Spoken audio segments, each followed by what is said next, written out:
Hi, so this is my video pitch for final project, which I'd like to base around lad culture, which I want to investigate exactly what constitutes as lad culture and the different elements and outcomes of it. More specifically, the angle I'm going to be taking is around elite sport and how lad culture exists in elite sport compared to university sports societies, but also as a whole, how lad culture is likely to develop over the next 5 or 10 years, and whether we'll see a change in behavioural patterns and societal attitudes of young men. It's because of the development of more awareness of men's mental health in general. So whether we see lad culture develop into more supportive friendship networks, I think is very interesting to investigate.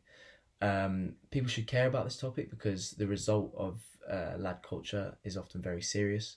You only have to look as far as the case of cricketer Alex Hepburn, who was imprisoned after raping a young woman as part of a game him and his friends were playing. So it can have very damaging effects on a lot of different people, whether they're victims of the culture or involved in the culture themselves.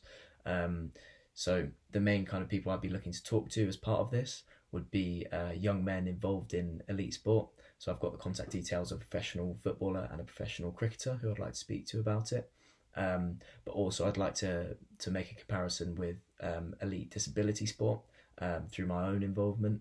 So I'd have access to a lot of different athletes in that sense to talk about how lad culture exists.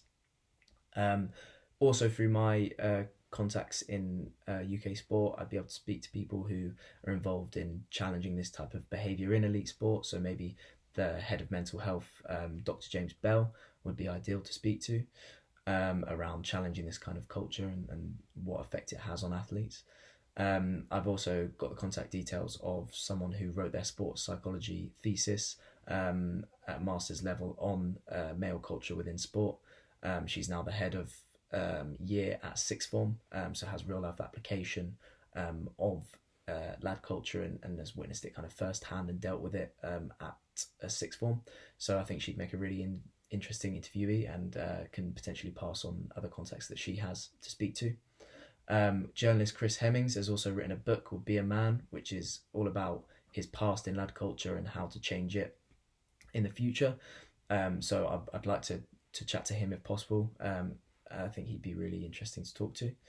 The competition for the story would be the fact there has been a lot of coverage of lad culture, but I think what makes the story stand out is focusing on the elite sport aspect and also how it's going to develop as a whole over the next 10 years and whether attitudes are changing.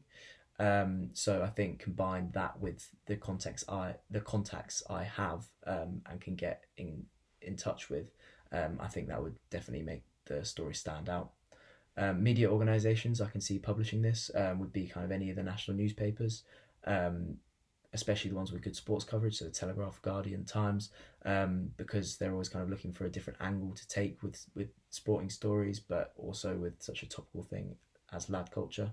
I think any of them would take it up because there'd be national interest in it as well. It's something that interests a lot of people and affects a lot of people. And yeah, I think that'll bring my video pitch to an end. Thank you very much.